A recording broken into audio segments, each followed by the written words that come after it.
A movement called Risa Na 2028 was launched today in support of the possible presidential run of Senator Risa Ontiveros. The push is from Akbayan, Magdalo, and other groups made up of women, youth, and labor. At the UP Bahay alumni earlier today, a signature wall stood to prompt Ontiveros to take a shot at the top post.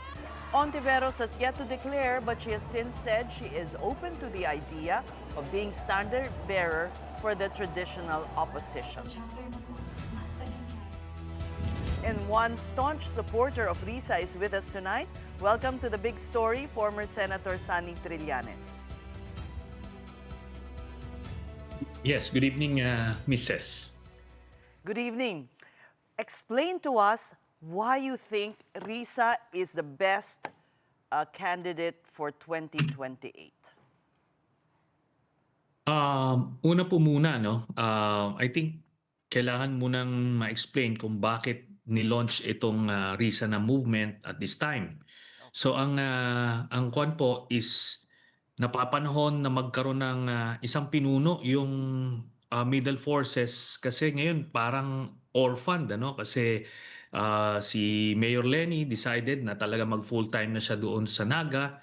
So wala mo yung namumuno. So ito na ngayon ang reason. Tapos in light of what's happening right now in the Senate, as impeachment, kailangan talagang may gumagabay dito sa mga middle forces na ito. Then pangalawa, ito nga, yung 2028. Kasi yung preparation should start early kasi nung last time it did not work at sila Sara nagsimula na so kailangan magsimula na rin. Now si Risa aside do sa kanyang qualifications na alam naman natin na talagang nag-excel siya in her previous mga professions, educational background. Then, yung kanyang pinakita ng pakikipaglaban para sa iba't ibang interest ng mamamayan. So, tsaka hindi siya na-intimidate sa mga dambuhalang mga politiko na nag-o-oppress ng mga kababayan natin. So, with all this, siya talaga ang nararapat. So since you're supporting her bid, will you submit her name to the process that the traditional opposition will have in choosing a single candidate for the group? Actually, we were the ones who pushed for that. Since last year, we have been trying to consolidate all those who are interested in running for the 2028 elections. But then Mayor Lenny begged off from that, and Senator Bam is non-committal.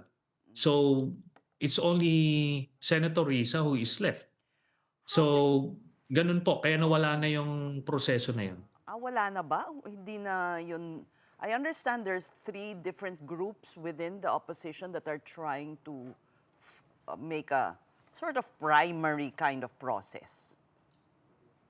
Yun nga po, no, marami pong mga iba't ibang sektor na kasama doon. I'm part of that facilitating group early on hanggang late last year, tapos early this year. We have been pushing simula na yung proseso. Kaso nga, nung kinukuha yung commitment ng mga prospective candidates, nag-beg off si Mayor Lenny, tapos non-committal si Senator Bam. So isa la lang ang open to running. I understand your concern na parang wala nang time kung mag-aantay pa. Pero how do you feel that, ang dami pa rin nag-aantay sa mga hanay ninyo na magpalit ng isip si Mayor Lenny. So hanging kayong lahat because there's still that hope that she will run for president again. Dalawa ho kasi ang option, Mrs. Is either you do something or you do nothing. That's true. Kung sasabihin mo mag-aantay ka, next year pa raw eh. paano yon. So in the meantime, we're giving Sara Duterte a head start. Paano naman yon para naman tayong malakas na pinapartidahan natin yung kalaban. O, sige. Remember, it did not work noong 2022. I don't see any reason why it would work now. Tapos marami na rin mga taong ready to go na at nirerespeto nila yung desisyon ni Mayor Lenny na hindi na siya tatakbo ng national at tatapusin niya yung 3 terms niya sa Naga. Eh di bakit hindi nyo kunin ang endorsement ni Mayor Lenny? Yun nga po ang inaasam natin na since nagsabi na siyang hindi siya tatakbo, dapat it's incumbent upon her to endorse kung sino man, either si Senator Bam or si Senator Risa. But it's up to her.